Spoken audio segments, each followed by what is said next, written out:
사랑하는 여러분, 휴대폰 갖고 계시죠? 이 휴대폰이 우리에게 참 많은 편리함을 주는 것 같아요.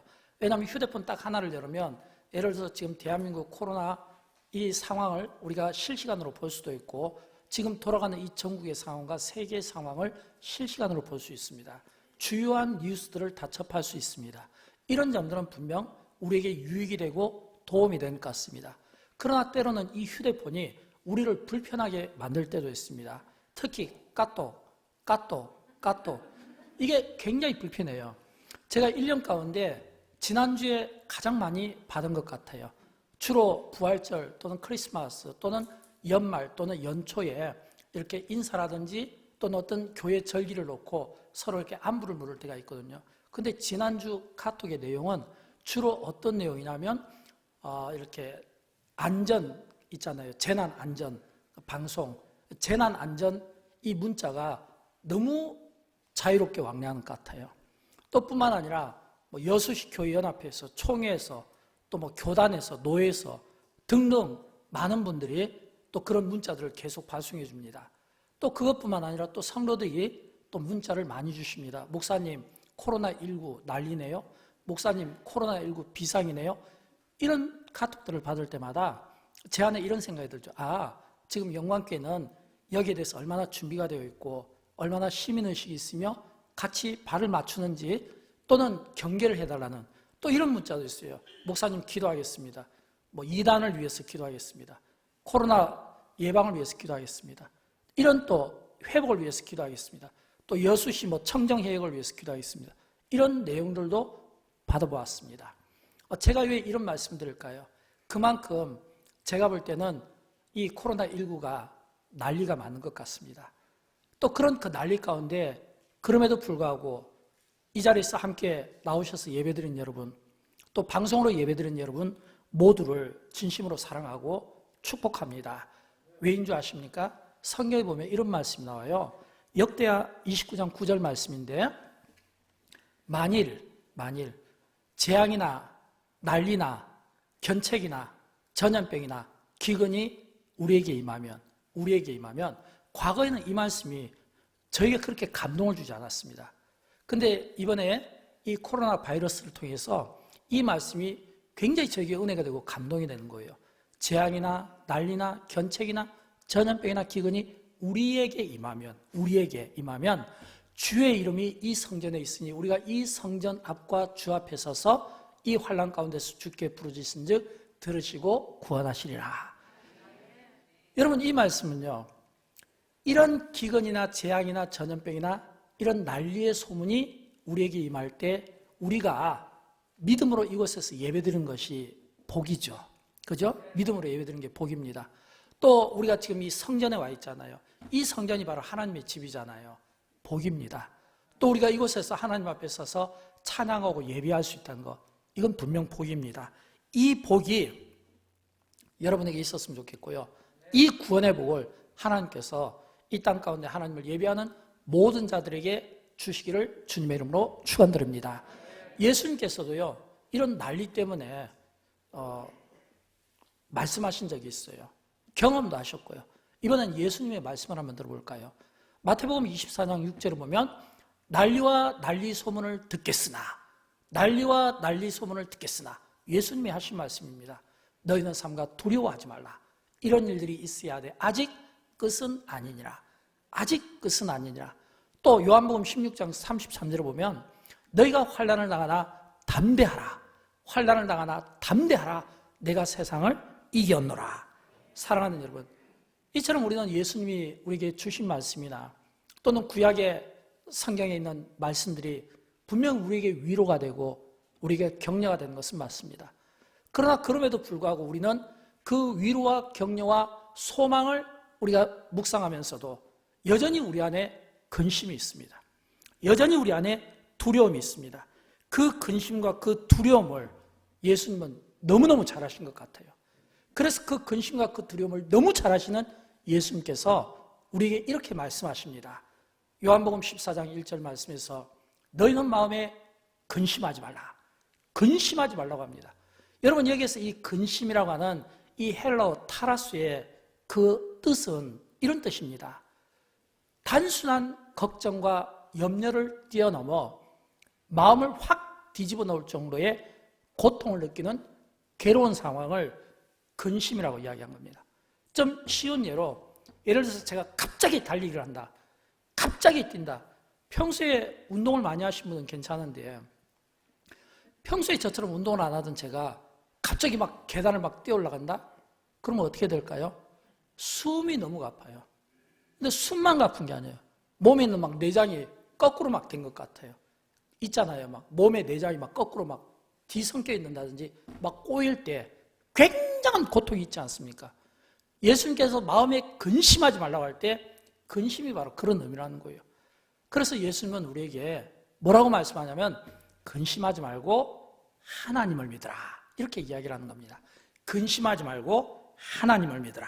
이 말은 너희의 마음을 흔들어 놓는 그것 때문에 괴로움을 갖지 말고 마음을 진정시켜서 하나님을 믿으라, 이 말씀이에요. 사랑하는 여러분, 예수님께서 하나님을 믿으라고 할 때 어떤 의미가 있을까요? 세 가지로 제가 말씀을 드립니다. 예수님께서 하나님을 믿으라고 할 때 첫째는 하나님은 우리를 아시는 분입니다.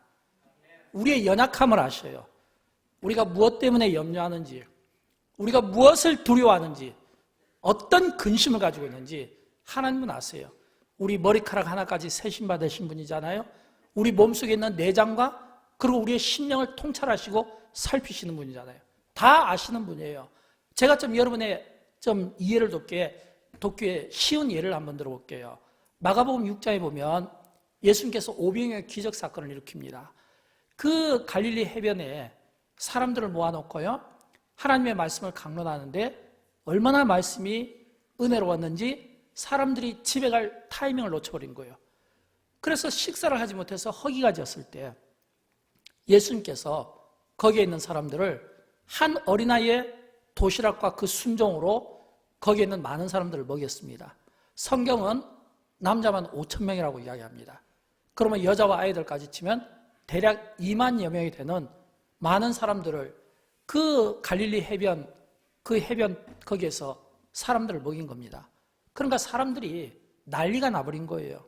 왜냐하면 예수님을 통해서 하나님의 말씀을 받을 때도 감사했는데 먹을 것을 주니까요, 얼마나 기분이 좋겠습니까? 아마 그들은 이렇게 생각하지 않았겠습니까? 아, 과거에 우리 조상들이 광야 생활할 때 하나님께서 그 광야길 가운데 그들을 안고 가시고 그 광야길 가운데 그들에게 떡도 주시고 만나도 주셨다고 하는데 지금 우리 앞에 계신 예수님이 바로 그런 분이구나, 그런 생각을 하지 않았겠습니까?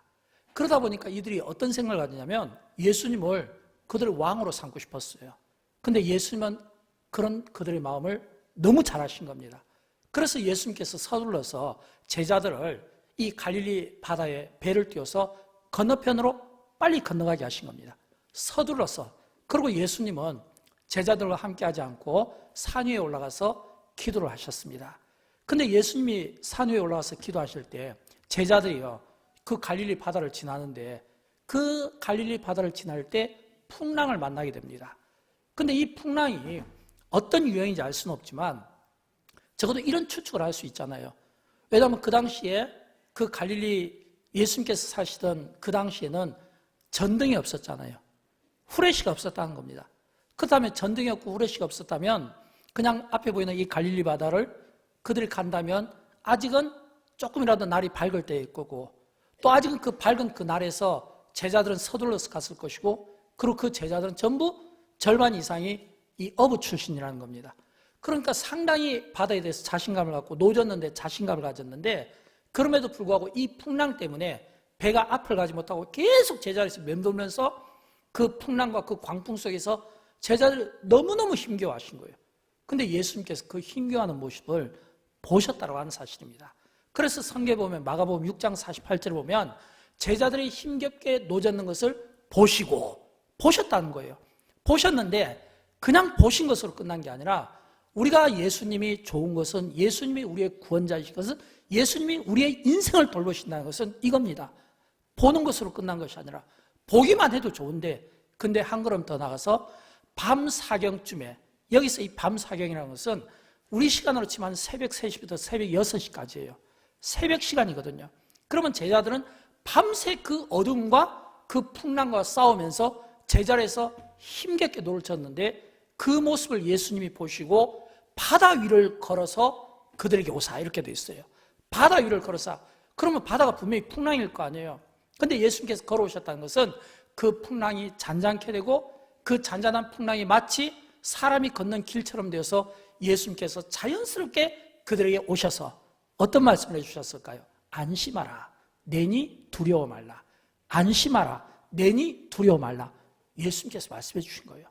그렇다면 여러분, 예수님께서 안심하라, 내니 두려워 말라 이렇게 말씀할 때 제자들이 어떻겠습니까? 비로소 그들이 밤새 배고픔과 싸우고 추위와 싸우고 어둠과 싸우고 두려움과 싸우면서 힘겹게 노숙고 있을 때 주님이 그들을 보시고 찾아와 주시고 말씀해 주므로 비로소 그들의 심령의 마음에 평안함을 얻었다는 사실을 믿으시기 바랍니다. 여러분, 우리에게는 이 믿음이 필요합니다. 주님이 우리를 보신다고 하는 이 믿음이 필요합니다. 주님이 우리를 보시고 우리를 찾아오신다고 하는 이 믿음이 필요합니다. 이 믿음을 가지고 있을 때 이 믿음 가운데 비록 우리가 좀 힘겹고 마치 구원이 좀 멀어 보인다 할지라도 우리가 어떤 결정을 우리가 함부로 할 수 없는 것은 하나님이 안 계시면 모르지만 하나님이 계신다면 우리가 인생의 풍랑을 만날 수 있습니다. 어둠과 싸울 수 있습니다. 추위와 싸울 수 있습니다. 배고픔과 싸울 수 있습니다. 두려움과 싸울 수 있습니다. 인생의 풍랑과 싸울 수 있습니다. 그것 때문에 우리의 살이 애이는 고통을 받을 수 있습니다. 그러나 그것 때문에 근심하고 두려워하기보다는 주님이 보시고 제자들을 찾아오신 것처럼 우리는 이렇게 선포했으면 좋겠어요. 하나님이 나의 상황을 보신다. 하나님이 나의 모든 상황을 보신다. 하나님이 오늘 우리의 모든 상황을 보신다. 아신다. 이렇게 선포했으면 좋겠어요. 여러분, 하나님이 우리의 모든 상황을 보시면, 하나님이 우리의 모든 상황을 아시면 모든 것들을 보시고 아시는 하나님께서 어떤 태도를 취해 주시겠습니까? 우리가 우리 자녀들이요, 그처럼 힘들고 고통스러워할 때 부모가 곁에 있다는 것을 그들이 알으면요, 확신을 갖습니다. 믿음을 갖습니다. 마음의 평안함을 갖습니다.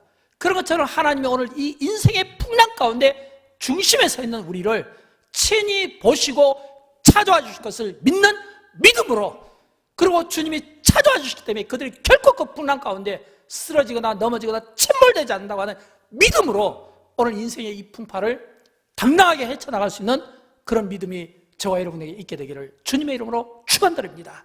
두 번째는 예수님께서 하나님을 믿으라고 할 때 이 말은 모든 시선을 하나님께 고정시키자는 겁니다. 시선을 하나님께 고정시키자는 거예요. 여러분, 에스겔서 37장에 보면 이런 이야기가 나옵니다. 하나님께서 에스겔을 이제 마른 뼈들이 있는 그 산으로 데리고 갑니다. 우리가 상식적으로 생각을 하면요, 하나님께서 에스겔을 마른 뼈들이 있는 산으로 데려갈 때 그는 에스겔에게 환상과 비전을 통해서 그에게 새로운 사명을 주시기 위함이었습니다.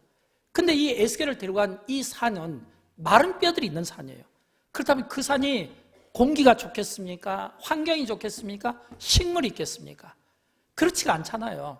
이렇게 마른 뼈들을 이렇게 잔뜩 모아졌다는 것은 하나하나 시신을 묻을 수 없어서 이렇게 단체로 이렇게 모아서 웅덩이를 파고 그냥 넣고 덮지도 않았다는 걸 건데, 그렇다면 그런 산이 좋을 리가 없어요. 화려할 리가 없어요. 쉼을 줄 수가 없어요. 근데 하나님께서 에스겔을 그런 산 위에 데리고 올라간 겁니다. 그리고 하나님께서 에스겔에게 묻습니다. 에스겔아, 무엇이 보이냐? 아무것도 안 보인대요. 다시 묻습니다. 무엇이 보이냐? 마른 뼈들이 보입니다. 그때 하나님께서 그 마른 뼈들에게 생기를 불어넣으심으로 이 에스겔이요, 놀라운 광경을 목격하는 거예요. 그는 그 마른 뼈들이 영광스러운 하나님의 군대로 세워진 것을 에스겔에게 보여준 겁니다. 여러분, 하나님께서 왜 에스겔에게 그 모습을 보여줬을까요? 에스겔이 그 하나님의 말씀에 따라 산에 갔을 때는 분명 그 산이나 마른 뼈들은 그가 감당하기 어려운 절망적인 상황이었을 겁니다. 어두운 상황이었을 겁니다.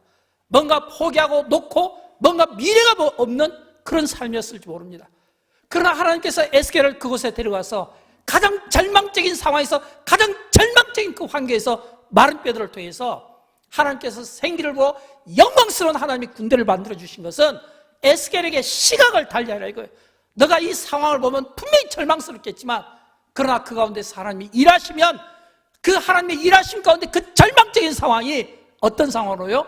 하나님의 영광스러운 군대로 변해서 하나님의 영광을 위해서 쓰임받게 될 거라는 거예요. 이 사명을 하나님께서 에스겔에게 심어준 거예요. 그렇다면 하나님께서 에스겔에게 그런 환상을 통해서 어떤 기대를 갖고 있겠습니까? 이제는 너가 하나님께 시선을 두었으면 좋겠다. 사랑하는 여러분, 우리가 상황을 세상에서 보고 환경을 보고 사람들의 이야기를 듣고 그리고 우리가 눈앞에 보이는 것만 보고 눈앞에 보이는 것이 전부고 현실이라고 생각하면 우리의 믿음은 떨어질 수밖에 없는 거예요. 우리는 항상 염려할 수밖에 없는 거예요. 항상 근심이 우리의 심령을 누를 수밖에 없는 거예요. 그러나 그런 때일수록 하나님의 사람들은, 믿음의 사람들은 우리의 시선을 하늘을 향해 우리의 소망이 되어주신 하나님, 오늘 우리의 모든 염려와 낙심 가운데서도 우리의 소망이 되어주시고 우리의 삶을 이끌어주시는 하나님께 소망을 두는 이런 복된 인생이 되었으면 좋겠습니다. 시편에 보면 이런 말씀이 나오잖아요. 시편 42편 5절 말씀, 내 영혼아 내가 어찌하여 낙심하며 어찌하여 내 속에서 불안해하는가. 너는 하나님께 소망을 두라. 하나님께 소망을 두라. 우리가 하나님께 소망을 둬야 되는 것은 우리가 하나님께 소망을 둘 때 그가 나타나 도우심으로 말미암아 내가 여전히 찬송하리라, 여전히 찬송하는 하나님의 백성으로 오늘 우리를 삼아주신다고 하는 약속의 말씀인 겁니다. 저는 오늘 우리 앞에 놓여져 있는 여러 문제들이 우리에게 근심을 줄 때 그 문제를 보며 근심하기보다는 오히려 우리의 시선을 하나님께 두고 우리의 소망이 하나님께 있음을 믿고 하나님께 소망을 갖는 그 믿음을 통해서 하나님 우리를 도울 것을 믿는 확신 가운데 오늘도 하나님 앞에 예배하고 찬양하는 복된 성도의 삶을 살아드릴 수 있기를 주님의 이름으로 축원드립니다. 마지막으로 세 번째, 기도하는 겁니다. 기도하는 것. 제가 요즘 새벽마다 출애굽기를 강의하고 있습니다. 근데 출애굽기를 강의하고 있는데 공교롭게도 제가 새벽마다 묵상하는 하나님의 말씀이 지금 애굽의 바로와 애굽인들에게 하나님께서 징계하시는 그 10가지 재앙에 관한 말씀을 제가 지금 새벽마다 한 2주 동안 지금 계속 이 말씀을 강론하고 있습니다. 제가 이 말씀을 강론하면서 배운 게 있어요. 하나님께서 바로의 마음을 완악하게 하여 그에게 10가지 재앙을 두는데 그 10가지 그 재앙을 하나하나 겪을 때마다 바로는 숨을 쉴 수 없어 괴로워합니다. 그래서 모세에게 이 재앙이 좀 떠나가게 해달라고 기도를 부탁하기도 하고요. 하나님께 죽을 죄를 졌다고요. 회개까지 합니다. 그런데도 불구하고요, 이 바로가 그 하나님의 재앙 앞에서 말씀 앞에서 진지해지지 못한다는 겁니다. 하나님의 말씀 앞에서 진지해지지를 못하는 거예요. 왜 바로가 하나님의 말씀 앞에서 그가 진지해지지 못하냐면 믿는 구석이 있어서 그래요. 다 빼앗겨도 자기에게는 가축이 있다는 겁니다. 다 빼앗겨도 자기에게는 자기가 섬기는 태양신이 있다는 겁니다. 다 빼앗겨도요, 장자들이 남았다는 거예요. 다 빼앗겨도요, 애굽의 군대는 있다는 거예요. 그런 그 헛된 생각이 결국은 이 바로가 10가지 재앙 앞에서 굴복당하고 그가 홍해바다에서 결국은 그가 마지막 인생을 그 바다에서 수장나가는 그 비참함을 당하게 되는 것을 우리가 보게 되는 겁니다. 왜 바로가 그런 비참한 마지막 최후를 맞이하게 됐을까요? 하나님의 말씀 앞에서 진지하지 못한 거예요. 하나님의 말씀 앞에서 깨달음이 없는 거예요. 그런데 대조적으로 우리는 모세의 삶을 또 보게 되거든요. 여러분, 모세는 어떤 삶일까요? 모세는요, 그가 애굽 바로 앞에 딱 섰을 때 지팡이 하나밖에 없었어요. 옆에 대변자, 말 잘하는 아론 형밖에 없었습니다. 그럼에도 불구하고 모세는 그 애굽의 왕과 신하와 많은 술사들 앞에서 조금 더 위축되지 않는 당당함을 가지고 있습니다. 왜인 줄 압니까? 애굽의 바로가 굉장히 믿을 것이 많고 기댈 것이 많고 자랑할 것이 많았다면 이 모세는요, 딱 하나밖에 없었어요. 하나님 한 분밖에 없었어요. 이걸 우리는 기독교 신앙으로 유일신 신앙이라고 합니다. 하나님 한 분밖에 없는 겁니다. 내가 기도만 하면 하나님이 이 재앙을 물리쳐 주신다는 확신을 가지고 있었다는 겁니다. 그래서 모세는요, 기도하면요, 그 한 가지 한 가지 그 재앙들이 전부 다 사라지게 하나님이 도와주셨다고 한 겁니다. 여러분, 바로가 몰랐을까요? 바로도 알았어요. 그래서 성경에 보면 출애굽기 10장 16절과 17절을 보면 이렇게 이야기합니다. 바로가 지금 애굽의 바로가 뭐라고 이야기하냐면 모세와 아론을 급히 불러 이르되 굉장히 긴박하고 서두르고 있죠. 내가 너희의 하나님 여호와 너희에게 죄를 지었으니 내가 너희의 하나님 여호와와 너희에게 죄를 지었으니, 지금 자기 자신이 죄를 지었다고 고백하고 있잖아요. 바라건대 이번만 나의 죄를 용서하고 너희의 하나님 여호와께 구하여 이 죽음만은 내게서 떠나게 하라. 이번만 나의 죄를 용서하고 너희의 하나님 여호와께 구하여 이 죽음만은 내게서 떠나라. 여러분, 이 바로의 이 고백을 보면요, 얼마나 그가 하나님이 재앙을 하실 때 재앙 가운데 얼마나 두려워했는지 모릅니다. 이 죽음만은 내게서 떠나라고 해달라고 했잖아요. 지금 바로는 이런 고백을 몇 번이나 그 재앙 가운데 사는 거예요. 그러면서도 불구하고 진지해지지 못하는 그의 마음이 결국에는 하나님의 심판 앞에 선 거예요. 반면에 모세가 그처럼 당당할 수 있었던 것은, 그렇게 벌벌 떠는 그 바로 그의 부탁을 모세는 사랑이 많으신 하나님께 또 이야기하는 거예요. 모세가 손을 들고 기도하면 놀랍게도 그 재앙을 하나님께서 거두시는 것을 그가 확신하니까, 그가 보니까, 믿으니까 그 확신이 그로 하여금 당당한 그런 삶으로 살아가게 되더라라고 하는 것입니다. 여러분, 저는 이것이 바로 기도의 능력이고 힘이라고 생각합니다. 지혜로운 성도일수록 위기의 때에 일처럼 하나님을 믿고 하나님께 맡기는 이런 기도가 필요합니다.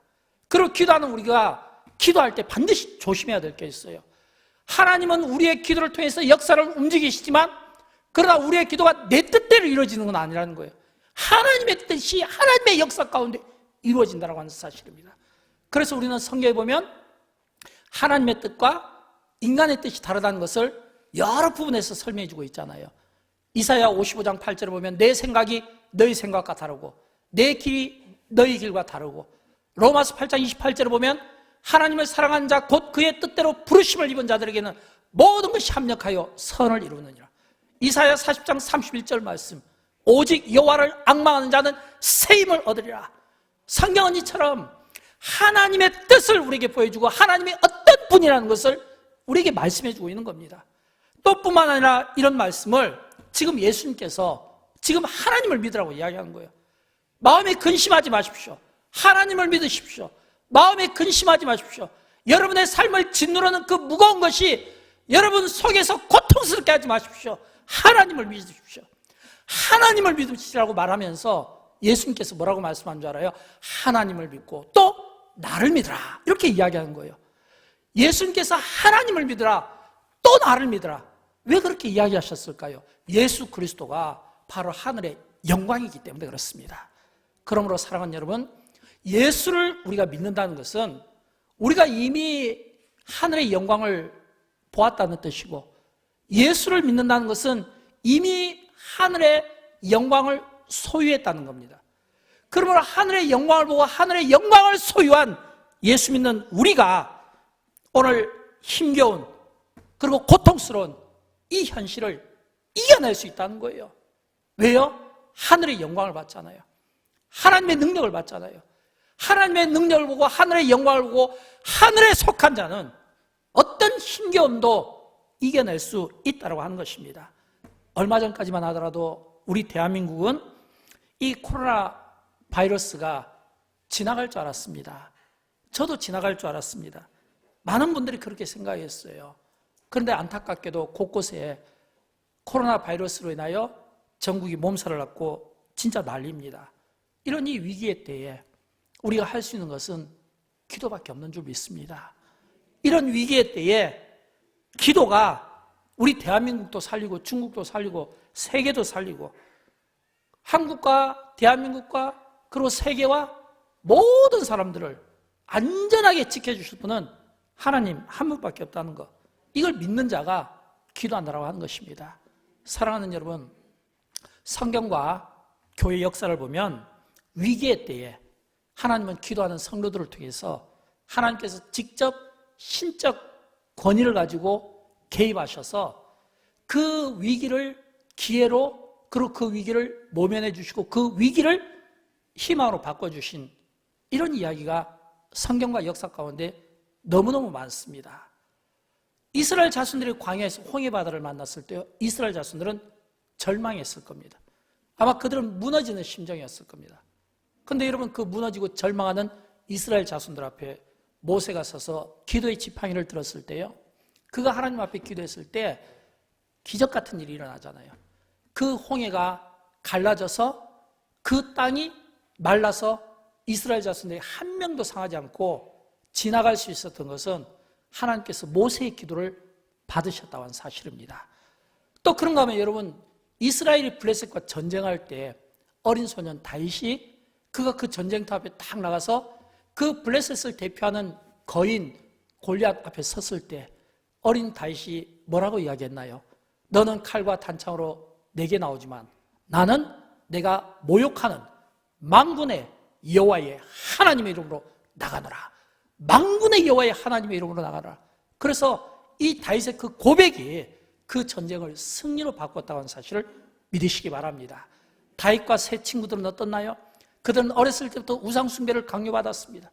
그럼에도 불구하고 끝까지 우상 숭배하지 않았기 때문에 풀무불 속에 들어갔지만 그러나 그 믿음을 기쁘게 보신 하나님께서 풀무불 속에서 건져주신 거예요.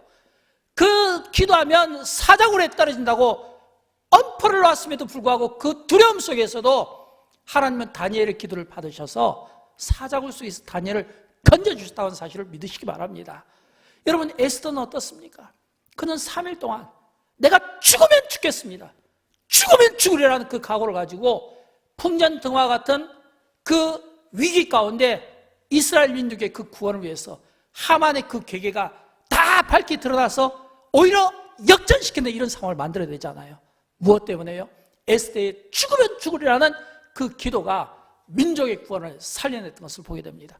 교회 역사를 보더라도 이런 일들은 비일비재하게 많이 있습니다. 이처럼 하나님은 기도를 통해서, 기도하는 백성들을 통해서 하나님은 여전히 일하시는 분이신 것을 믿으시기 바랍니다. 사랑하는 여러분, 그래서 우리의 기도가 쓰임받았으면 좋겠습니다. 역대상 20장 9절 말씀, 제가 서론 때 서두에서 한번 읽어드렸는데 다시 한번 읽어드리겠습니다. 만일 재앙이나 난리나 견책이나 전염병이나 기근이 우리에게 임하면 주의 이름이 이 성전에 있으니 우리가 이 성전 앞과 주 앞에 서서 이 환난 가운데서 주께 부르짖은즉 들으시고 구원하시리라. 들으시고 구원하시리라. 구원하심이 하나님께 있다는 겁니다.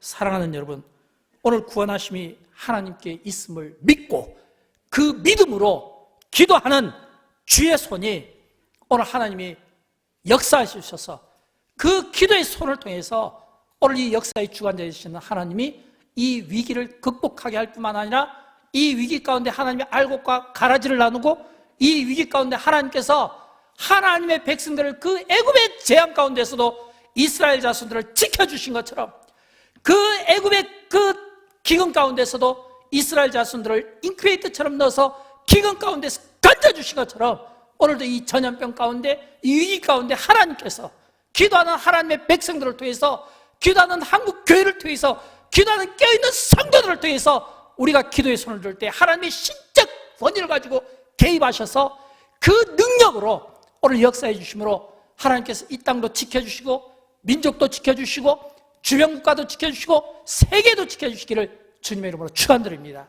사랑하는 여러분, 우리는 질병이라는, 전염병이라는 이 재난 앞에서 질문합니다. 왜 이런 일이 일어났을까? 왜 이런 질병이 일어났을까? 왜 대한민국에 이런 질병이 일어났을까? 우리는 이렇게 질문합니다. 저도 질문합니다. 그러나 이 질문에 대해서 우리는 그 누구도 답을 하지 못합니다. 왜일까요? 이건 하나님이 하시는 일이기 때문입니다. 이 세상에 어떤 일도 하나님의 허락 없이는 일어날 수 없고 이 세상에 일어난 모든 일은 우연으로 일어나는 일은 없어요. 원인이 있고 결과가 있기 마련이고, 더 중요한 것은 우리가 하나님을 믿는다는 것은, 예수 그리스도를 믿는다는 것은 섭리를 믿는다는 겁니다. 이 세상의 모든 되어진 일은 하나님의 섭리 가운데 일어나는 겁니다. 하나님의 섭리 가운데 일어난다면 우리의 인생이 어떤 문제로 인해서, 어떤 재난으로 인해서 난리의 소문이 있고 그 난리로 인해서 우리의 인생이 마치 힘겹게 인생의 노를 젓는다 할지라도 그 힘겹게 젓는 이 인생의 노 가운데서도 하나님이 보신다는 것이 섭리고, 하나님이 우리를 찾아오신다는 것이 섭리고, 바다 풍랑 가운데서 잔잔케 하시며 우리를 찾아주셔서 안심하라, 내니 두려워라 말라 말씀하시는 분이 하나님이신 걸 믿는 이 섭리의식이 오늘 우리에게 필요합니다. 저는 이 섭리의식 때문에 오늘 저와 여러분이 이 섭리의식으로 살았으면 좋겠고, 비록 우리가 고난이지만 그러나 이 고난 가운데 반드시 일하시는 하나님이 있음을 믿고 역사 가운데 일하시는 그 하나님의 신적 개입이 오늘 이 땅 가운데 역사가 되었으면 좋겠고, 영광교회와 이 땅의 모든 한국교회 가운데 역사가 되었으면 좋겠고, 기도의 손을 들고 기도하는 모든 성도들의 기도의 손을 통해서 역사되어서 좋겠고요. 그래서 우리의 두려움이 변하여 기쁨이 되고, 변하여 찬송이 되고, 변하여 하나님을 높이 올려드리고, 변하여 예수 그리스도를 높이 올려드리는 이 거룩한 일에 저와 여러분이 함께 쓰임받기를 주님의 이름으로 축원드립니다. 우리 다 함께 일어나실까요? 함께 일어나셔서 찬양하게 될 텐데 아무것도 두려워하지 말라. 제가 이번 설교를 준비하면서 이 찬양을 택한 것은 이 찬양의 가사 가운데 보면 하나님이 지켜주시네, 주님이 지켜주시네, 하나님이 지켜주시네, 주님이 나를 지켜주시네. 이 가사가 너무 마음에 와닿았습니다. 사랑하는 여러분, 지금은 참 많이 불편합니다. 저도 불편하고 여러분도 불편하고 우리의 일상의 삶이 불편하고 다니는 것이 불편합니다. 때로는 우리의 염려와 근심이 있을 수 있습니다. 그러나 그 가운데 일하시는 하나님을 보면서 문제 때문에 힘겨워하기보다는 그 문제를 해결하시는 능력을 가지신 전능하신 창조주 하나님, 그분을 인하여 기뻐하고 그 하나님을 찬송하고 그 은혜 아래서 저와 여러분이 살아드렸으면 좋겠습니다. 함께 찬양하도록 할까요? 아무것도 두려워 말라. 아무것도 두려워 말라. 주 나의 하나님이 지켜주시네. 놀라지 말라. 놀라지 마라. 겁내지 마라. 겁내지 마라. 주님 나를 지켜주시네. 주님이 여러분을 지켜주시기를 바랍니다. 가정을 지켜주시기를 바라며 자녀들을 지켜주시기를 바랍니다. 아무것도 두려워 말라. 주 나의 하나님이 지켜주시네. 놀라지 마라. 놀라지 마라. 겁내지 마라. 겁내지 마라. 주님 나를 지켜주시네. 내 마음이 힘에 겨워 지칠지라도 주님은 지켜주십니다. 힘에 겨워 지칠지라도 주님 나를 지켜주시네. 세상의 험한 풍파 몰아칠 때도 주님은 지켜주시네. 험한 풍파 몰아칠 때도 주님 나를